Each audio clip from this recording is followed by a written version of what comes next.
Hi കൂട്ടുകാരെ, അപ്പോൾ എല്ലാവർക്കും ഗുഡ് മോർണിംഗ്. ഇന്ന് ഞായറാഴ്ച ആയതുകൊണ്ട് എല്ലാവരും വീട്ടിൽ തന്നെ കാണൂലേ. പക്ഷേ എനിക്ക് ഞായറാഴ്ച എന്ന് പറഞ്ഞിട്ട് കാര്യമില്ല, എനിക്ക് ഇന്നും കടയിൽ പോകണം കേട്ടോ. അപ്പം ഞാൻ രാവിലത്തെ ഒരുവിധം പണിയൊക്കെ കഴിഞ്ഞ് മിറ്റടിക്കാൻ ഇറങ്ങിയതാണ്. അകത്തെ അടിക്കലും തുടയ്ക്കലും ഒക്കെ കഴിഞ്ഞിട്ട് മിറ്റടിക്കാൻ ഇറങ്ങിയതാണ്. അപ്പം മിറ്റടി കഴിഞ്ഞിട്ട് വേണം, കുറേ ദിവസമായിട്ട് വിചാരിക്കുന്ന ഒരു പണിയുണ്ട് കേട്ടോ.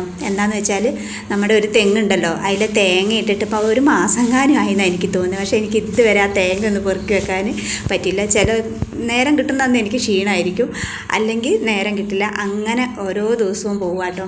അപ്പോൾ ഇപ്പോൾ അത് ചെതൽ പിടിക്കാൻ തുടങ്ങിയത്. അപ്പോൾ ഇന്ന് ഞാൻ വിചാരിച്ചു ഇനി എന്ത് വന്നാലും വേണ്ടില്ല, അത് പെറുക്കി വെച്ചിട്ട് കടയിൽ പോവാമെന്ന്.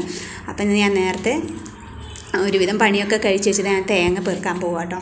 പോയി നോക്കട്ടെ. നമ്മുടെ തെങ്ങ് താഴെയാണ്, തിണ്ടിൻ്റെ മുകളിലല്ലേ. അപ്പോൾ അവിടുന്ന് ചാക്ക് എടുത്തുകൊണ്ട് പോയി പെറുക്കി കൊണ്ടുവരാൻ ഇങ്ങോട്ട് കയറ്റാൻ കഴിയില്ല. അപ്പം ഞാൻ അവിടുന്ന് മുകളിലോട്ട് എറിയാമെന്നാണ് വിചാരിക്കുന്നത്. അപ്പോൾ പോയി നോക്കട്ടെ. നമ്മുടെ പറമ്പ് നിറച്ചാണെങ്കിൽ കാട് കയറിയിട്ടുണ്ട്, അത് വെട്ടാൻ എന്നെ കൊണ്ട് പറ്റുന്നില്ല. വെട്ടിയിട്ടുണ്ടെങ്കിൽ പിന്നെ ഞാൻ അവിടെ കടക്കേണ്ടി വരും. അപ്പം ഞാൻ വിചാരിച്ച ഒരാളെ വിളിച്ച് വെട്ടിക്കാമെന്ന്.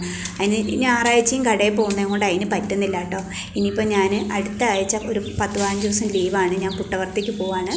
അപ്പോൾ പോയി വന്നിട്ട് വേണം അത് ആരെങ്കിലും ഒന്ന് വിളിച്ച് കാട് മൊത്തം ഒന്ന് വെട്ടി തെങ്ങിൻ ചോടൊക്കെ നന്നാക്കാനേ. തെങ്ങിൻ ചോടൊക്കെ നന്നാക്കിയിട്ടേ ഇല്ല, മൊത്തം ആകെ നാശമായി കിടക്കുക. നമ്മളതിന് എന്തെങ്കിലും നന്നാക്കി എന്തെങ്കിലും ഇട്ട് കൊടുത്താലല്ലേ നമുക്കതിന് എന്തെങ്കിലും കിട്ടുകയുള്ളൂ. ഇപ്പോഴുള്ള തേങ്ങയൊക്കെ പറ്റ കൂരിക്കാൻ തേങ്ങ കേട്ടോ. വളം ഇട്ട് കൊടുക്കലോ നന്നാക്കലോ ഒന്നുമില്ല. ഞാൻ വാങ്ങിയതിൻ്റെ ശേഷം കേട്ടോ.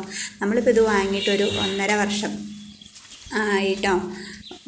2 വർഷം ആവാനായി. ഇതിപ്പോൾ രണ്ടാമത്തെ വട്ടമാണ് തേങ്ങ ഇടുന്നത്. ഫസ്റ്റ് വട്ടം ഇട്ട തേങ്ങ ഞങ്ങൾ ആട്ടിച്ചു.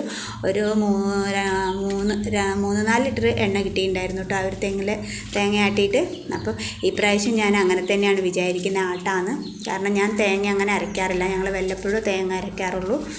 അപ്പം വെറുതെ ഇട്ട് കളയണ്ടല്ലോ. ആട്ടുവാണെങ്കിൽ നമുക്ക് എണ്ണയ്ക്ക് വേണമെങ്കിൽ വെളിച്ചെണ്ണയ്ക്കൊക്കെ എന്താ വില അല്ലേ. അപ്പം ഇത് പെറുക്കി വെച്ചിട്ട് വേണം, കുറച്ച് തുണിയുണ്ട് അതും കഴുകിയിട്ടിട്ട് വേണം എനിക്ക് കടയിലേക്ക് പോകാൻ. അപ്പം താഴേന്ന് പെറുക്കി മുകളിലോട്ട് എറിയൽ അത്ര സുഖമുള്ള പരിപാടിയല്ല കേട്ടോ. ചിലപ്പോൾ എറിഞ്ഞാൽ അത് അതേ സ്പീഡിലാണ്ടോ ഇങ്ങോട്ട് തന്നെ ഉരുണ്ട് പോരുന്നുണ്ട്. എന്നാലും ചാക്ക് കെട്ടി മുകളിലോട്ട് കയറ്റുന്നതിനേയും കാട്ടി എളുപ്പമാണല്ലോ എന്ന് വിചാരിച്ചിട്ടാണ് ഞാനിത് ചെയ്യുന്നത്. പിന്നെ രാവിലെ ആയതുകൊണ്ട് നല്ല തണുപ്പുള്ളപ്പം ഇങ്ങനെ ചെയ്യുമ്പോൾ ശരീരത്തിന് ഒരു എക്സസൈസും ആണല്ലോ. അപ്പോൾ ഇതാ ബാക്കിയുള്ളത് ഞാൻ കയ്യിൽ പെറുക്കി ഇങ്ങ് പോകുന്നുണ്ട്. ഇത്രയും തേങ്ങ കേട്ടോ ഞങ്ങൾക്ക് ഇപ്രാവശ്യം തെങ്ങുന്ന് കിട്ടിയത്. ചിലത് വലുതുണ്ട്, ചിലത് പറ്റ കൂരിക്കയാണ്. അതാ പെറുക്കാതെ ഇട്ട് മുളച്ച് വരെ പോയിട്ടുണ്ട് കേട്ടോ തേങ്ങ. അപ്പോൾ ഇനി വേഗം 2 തുണി കഴുകാനുള്ളത് അതും കൂടെ കഴുകിയിട്ടിട്ട് വേണം എനിക്ക് കടയിലേക്ക് പോകാൻ. അപ്പോൾ ഇതാ ഞാൻ പണിയൊക്കെ കഴിഞ്ഞ് ഇറങ്ങിയിട്ടുണ്ട് കേട്ടോ. അപ്പോൾ ഇറങ്ങിയപ്പോഴാണ് ടാങ്ക് ഓണാക്കിയിട്ട കാര്യം ഓർമ്മ വന്നത്. അപ്പോൾ ടാങ്ക് നിറഞ്ഞ് വെള്ളം പോകുന്നുണ്ട്. അപ്പോൾ ഇനി അതും കൂടി അങ്ങ് ഓഫാക്കി വെച്ച് പോകാമെന്ന് വിചാരിച്ചു. അപ്പോൾ എൻ്റെ കുഞ്ഞും എൻ്റെ പുറകെ തന്നെ നടക്കുന്നുണ്ട് കേട്ടോ. അവളിപ്പോൾ അവിടെ എന്തോ കണ്ടു നോക്കുക. അപ്പം ഞാൻ പോട്ടെ കേട്ടോ. ബൈ.